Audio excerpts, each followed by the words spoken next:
जय गुरु जी, शुक्राना गुरु जी। श्रीमती गौरी सिंगला, गुड़गांव।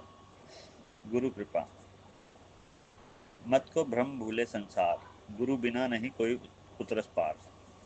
बुधवार 12 अक्टूबर 2005 को सुबह सुबह ही मेरे सहकर्मी डॉक्टर खिलनानी एम्स में औषधि विभाग के अध्यक्ष का फ़ोन आया कि उस दिन शाम को 5:30 बजे उनके घर में सत्संग का आयोजन है जिसमें गुरुजी आ रहे हैं। उन्होंने मुझे पत्नी सहित आने का आग्रह किया। क्या आप महाध्यापक की पदोन्नति का उत्सव मना रहे हो? यह गुरुजी कौन हैं? उनका नाम क्या है? वे कहाँ से आ रहे हैं? मैंने उन पर प्रश्नों की झड़ी लगा दी। उन्होंने केवल इतना उत्तर दिया, उनका नाम गुरुजी है। आप जब शाम को उनको मिलोगे तो स्वयं ही जान लेना। धैर्य रखो। सामान्यतः मेरी पत्नी सिमता साधु संतों में कोई विश्वास नहीं रखती थी। इस बार जब मैंने यह बात उसको बताई तो उसका उत्तर पहले से भिन्न था। संभव है इस बार कुछ अंतर हो, चलकर देखेंगे। कुछ देर बाद मैंने अपने परिचित रशिम और पंकज सिंह को फ़ोन किया। मैं रशिम जी को पिछले 35 वर्ष से जानता हूँ और उनके विवाह के पश्चात पंकज जी को। मैं उनसे पंकज जी के पिता भूतपूर्व प्रधानमंत्री श्री चंद्रशेखर, जिनको मैं स्वयं पिताजी कहकर संबोधित करता था, के स्वास्थ्य के बारे में जानना चाह रहा था। उन्होंने कहा कि वह एम्स के एक निजी कक्ष में परीक्षणों के लिए प्रविष्ट हैं। यह सुनते ही मैं सीधे उनके पास गया। वार्तालाप करते हुए उन्होंने गुरुजी से पहले दर्शन के स्मरण सुनाए। उन्होंने यह भी बताया कि वह नियमित एम्पायर एस्टेट में स्थित गुरुजी के छोटे मंदिर में जाते हैं। कैसे गुरुजी ने उनके जीवन का दृष्टिकोण ही परिवर्तित कर दिया है और कैसे उनकी दया से पिताजी का स्वास्थ्य सुधर रहा है। क्या आप डॉक्टर खिलनानी को जानते हैं? रशिम जी ने पूछा। मैंने उनसे इस प्रश्न का कारण जानना चाहा क्योंकि उनका नाम अभी तक हुई अपनी बातचीत में नहीं उभरा था। रशिम जी ने उत्तर दिया, आज शाम को उनके यहाँ सत्संग है और हमें गुरुजी को उनके घर लाना है। मैंने आतुर होकर प्रश्न किया कि यह गुरुजी कौन है और उनका नाम क्या है। रशिम जी ने मुझे धैर्य रखकर शाम को स्वयं ही यह जान लेने को कहा।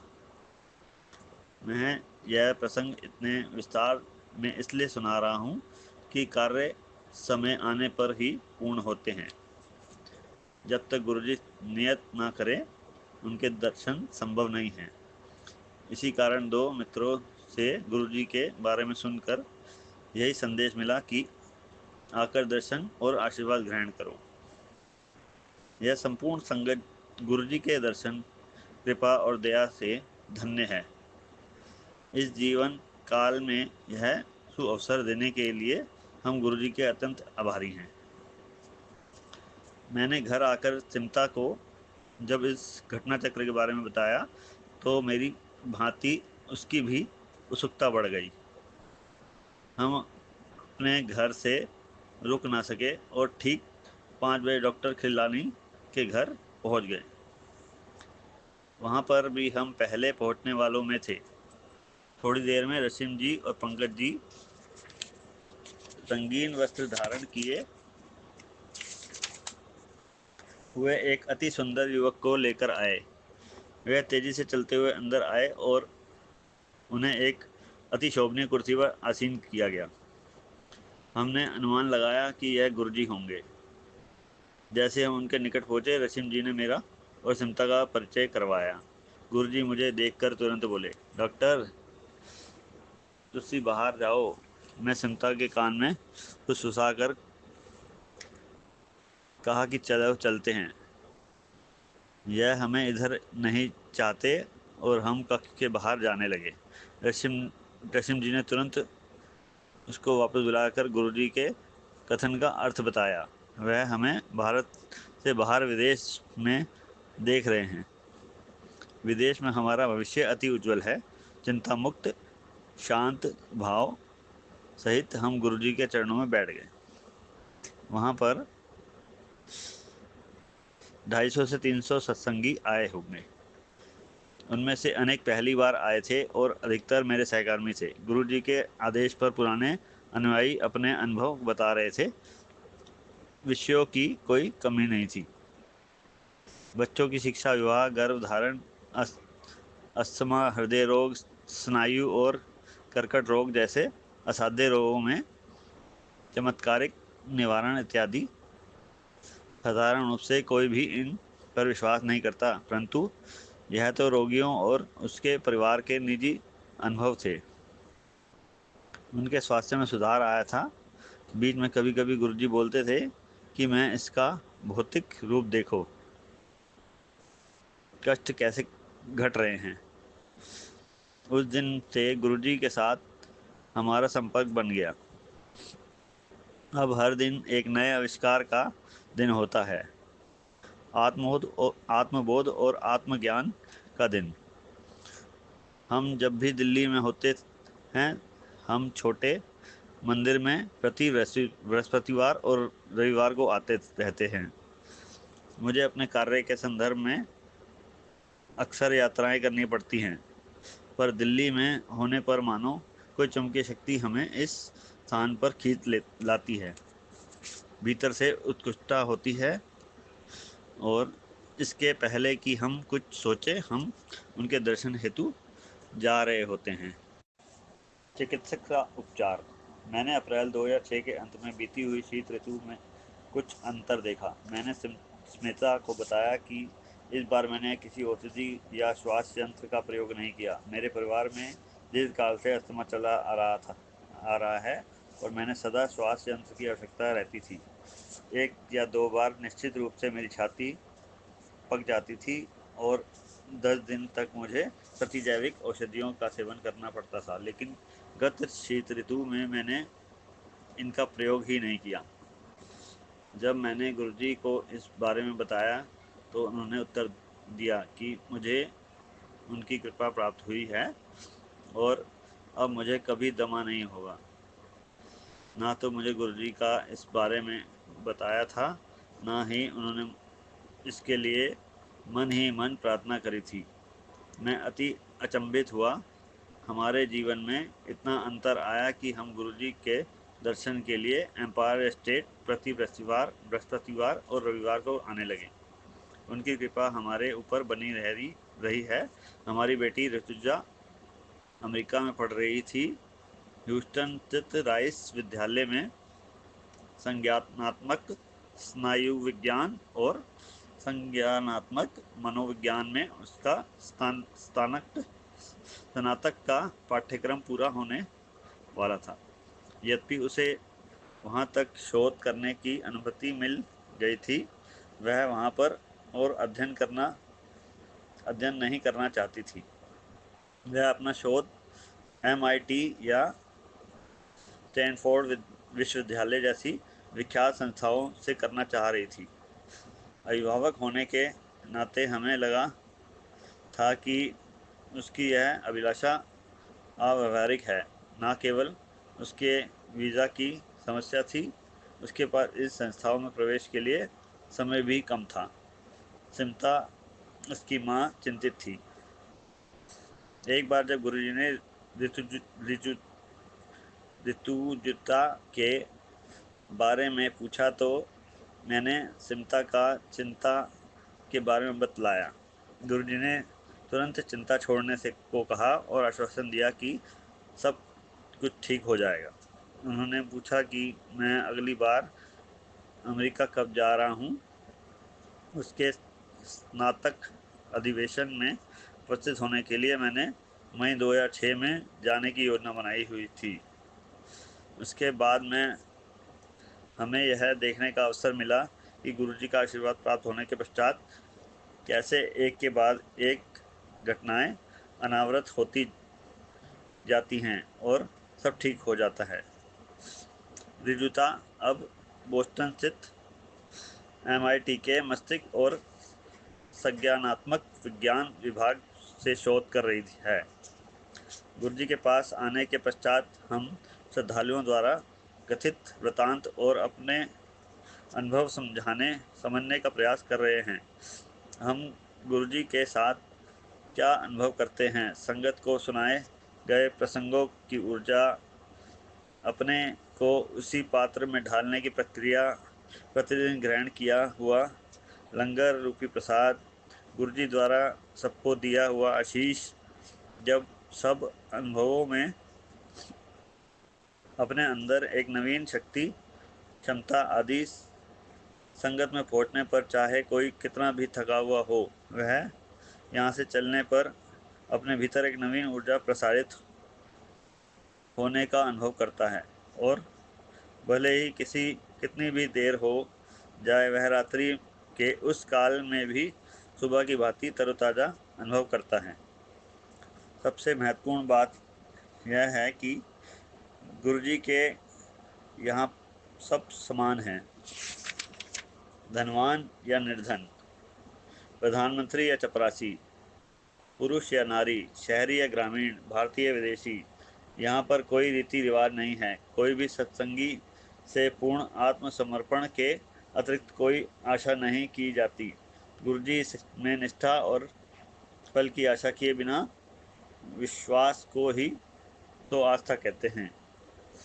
गुरुजी हमें सर्वश्रेष्ठ मनुष्य बनाने का प्रयत्न कर रहे हैं। यहाँ आने के उपरांत हमारा मिथ्या रूपी अभिमान समाप्त हो रहा है, हमारी प्रवृत्ति में भी परिवर्तन हो रहा है।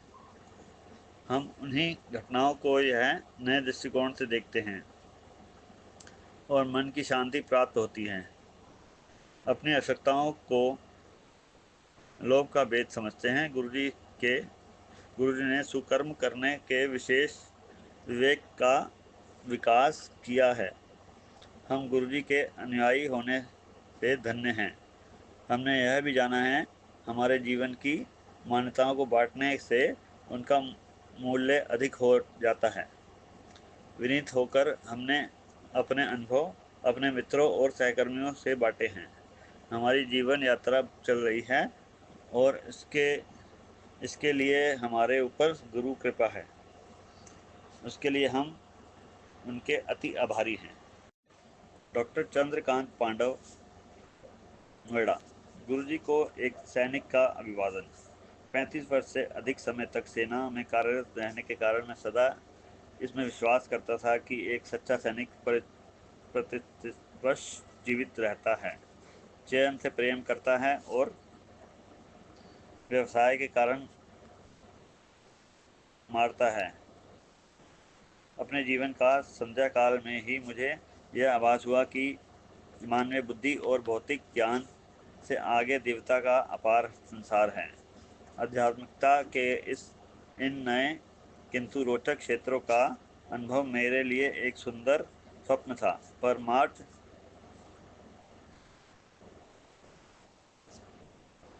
1999 के द्वितीय अर्थ में मेरे जीवन का मार्ग बदल गया। गुरुजी के कमल चरणों में मेरे घर से कुछ ही दूरी पर हिमालय की गुफाओं में घोर तपस्या किए बिना ही मुझे अकल्पनीय देवता का स्वरूप प्राप्त हुआ।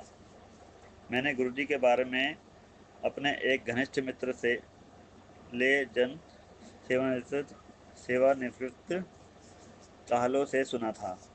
गुरुजी की दया से उनकी पत्नी का गठिया रोग समाप्त हो गया था। आश्चर्यजनक रूप से आदिशक्ति श्री गुरुजी का आशीर्वाद प्राप्त करने पर सौभाग्य मुझे 4-5 वर्ष के उपरांत ही प्राप्त हुआ। सेना के ही एक अधिकारी मार्च 1999 के अंत में मुझे गुरुजी के पास ले गए। तब से मेरे जीवन के अनेक क्षेत्रों में परिवर्तन आया है। गुरुजी के प्रथम दर्शन के पश्चात मेरा परिवार तेजोमय गुरुजी के संरक्षण में भाग्यवान रहा है।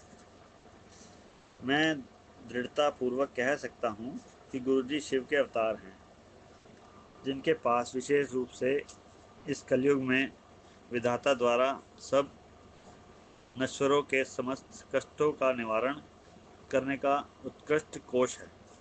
यह समय समझ लेना चाहिए कि गुरुजी न केवल इस ग्रह के कठिन से कठिन असाध्य रोगों को समाप्त करने की अद्वितीय क्षमता और अद्भुत शक्ति रखते हैं, अपितु शिव की भांति वह वैद्यनाथ हैं। रोग का नाम लेते ही वह उसका उपचार अपनी अनोखी पद्धति से करते हैं। उनके कमल चरणों में समर्पण करते ही यह कार्य स्वयं ही आरंभ हो जाता है। पंजाब, हरियाणा, राजस्थान, दिल्ली, पूरे भारत और विश्व के में उनके लाखों अनुयायी इसका प्रमाण दे सकते हैं। मेरी सेवानिवृत्ति के बाद अनेक अवसरों पर मुझे उनके स्पर्श मात्र से ही आशीष प्राप्त हुआ है।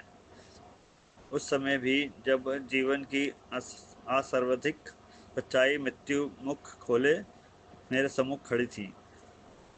मधुमेह रोग से ग्रस्त मेरी पत्नी सुशीला को भी गुरु कृपा प्राप्त हुई है।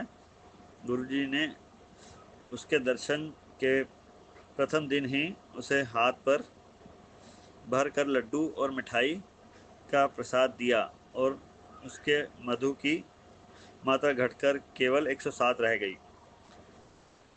प्रायः भोजन करने से पूर्व उसकी मधु की मात्रा 200 से अधिक रहती थी। इस बार जब परीक्षणों में उसमें मधु की घटती हुई मात्रा के परिणाम आए तो मुझे सहसा अपनी आंखों पर विश्वास नहीं हुआ। गुरुजी के दिव्य आशीष का यह प्रत्यक्ष प्रमाण था। सितंबर 2002 में मुझे वक्षस्थल में बहुत पीड़ा हुई और मुझे बाईपास शल्य क्रिया करवाने का परामर्श दिया गया। दिल्ली स्थित रेफरल और रिसर्च चिकित्सालय में मैं सीधा गुरुजी के पास गया। उन्होंने कहा, यद्यपि मुझे स्टंट की आवश्यकता नहीं है, दूरदर्शिता से मुझे शल्य क्रिया एस्कॉर्ट में करवानी चाहिए। उन्होंने मुझे एक ताम्र लोटा लाने को कहा, जिसे उन्होंने अपने हाथों से अभिमंत्रित किया। उन्होंने मुझे और मेरी पत्नी को उसमें से प्रतिदिन प्रातः खाली पेट जल पीने को कहा। उस दिन से हम दोनों उसमें से जल पीते आ रहे हैं। कठिन प्रतीत होने वाले हृदय रोग की चिंता से मैं मुक्त हो चुका हूँ।